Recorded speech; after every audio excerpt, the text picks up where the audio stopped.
அனைவருக்கும் வணக்கம். ஒரு தடவை நம்ம சங்கத்துக்கு மிகவும் நெருக்கமானவர், நம்ம கூட்டத்துக்கெல்லாம் முன்னால் வந்துட்டு நமக்கு நிறைய யோசனை சொல்லக்கூடிய ஒரு ரிட்டையர்டு ரெவென்யூ இன்ஸ்பெக்டர் மதுரையில். அப்புறம் இப்போ ஸ்பெஷல் டியூட்டியாக வேறு பார்த்துட்ருக்காங்க.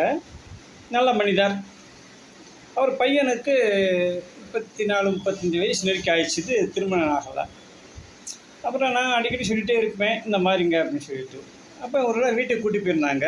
வீட்டில் போய் பார்த்தேன். வீடு அவ்வளோ திருப்தியாக இல்லை. பூரா விளக்கமும் சொல்லிட்டேன், இந்த மாதிரி இப்படி இருக்கக்கூடாது, இது இருந்தால் என்னதை செய்யும், இது இருந்தால் என்னதை செய்யும், இது இந்த சைஸில் கட்டிக்கிறணும் அப்படின்னு டோட்டலாக விளக்கங்கள் எல்லாமே சொல்லி முடிச்சுட்டு அப்புறம் சொன்னேன், இந்த மாதிரி ஒரு ஈசானிய பகுதியில் மூடி இருந்தாங்க. மேலெல்லாம் போட்டு ரொம்ப ஒரு பாதிப்படைக்கூடிய சூழ்நிலை இருந்தது. அப்போ அது என்ன செய்யும் அப்படின்னாக்க, அந்த வீட்டில் இருக்கிற நபர்களுக்கு ஒரு முக தேஜஸை கொடுக்காது, ஒரு தெம்பை கொடுக்காது, அப்படிலாம் அந்த அமைப்பு செஞ்சிடும். அப்போ நான் என்ன, அதே மாதிரி சுபகாரியங்களை தடை பண்ணிடும், தலைவனையும் தலைமகனையும் பாதிக்கும். அந்த மாதிரி ஒரு காலகட்டம் அது கொடுக்கும். அப்போ நான் என்ன சொன்னேன், இந்த வீட்டில் சுபகாரிய தடை இருக்க காரணத்தினால நீங்கள் இந்த ஈசானிய பகுதியை மூடி வச்சுருக்கீங்க, ஒரு பாதையை திறந்து ஒரு சின்ன கதவு வைங்க, அப்பப்போ போய் வாங்க அப்படின்னு சொல்லியிருந்தேன். அது சரிங்கய்யா அப்படின்னு சொல்லிட்டு நான் போனதுக்கு அப்புறம் சொல்லிட்டு வந்துட்டு, இது செஞ்சீங்கன்னாக்கா நடக்குங்கய்யா, சுபகாரியங்கள் தடை நீங்கும்னு சொல்லிடுவேன்.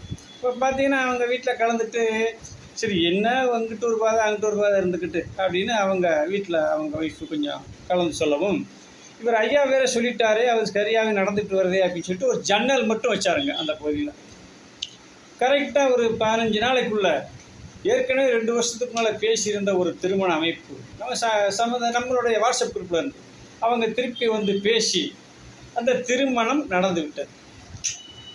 பாருங்க, கதவு வைக்கிறதுக்கு பதிலாக ஒரு ஜன்னல் வச்சதுக்கே அந்த திருமண தடங்கிலிருந்து வந்திருக்கக்கூடிய அந்த தடங்கள் நீங்கி சுபகாரியம் நல்லபடியாக நடந்துச்சு. நானும் கல்யாணத்துக்கு போயிருந்தேன்.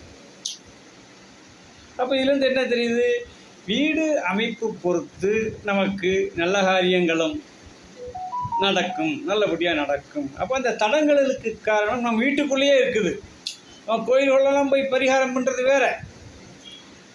ஆனால் சரியாக நடப்பதற்கு முதல் நம்ம வீட்டை சரி பண்ணி கொள்ள வேண்டும் என்பது இதிலிருந்து நம்ம புரிந்து கொள்ள வேண்டும். ஆகையினால் வாஸ்து என்பது சரியானது. அது சரியாக பார்த்து செஞ்சுக்கிட்டோம்னாக்கா நமக்கு நன்மையே விளையும். வணக்கம்.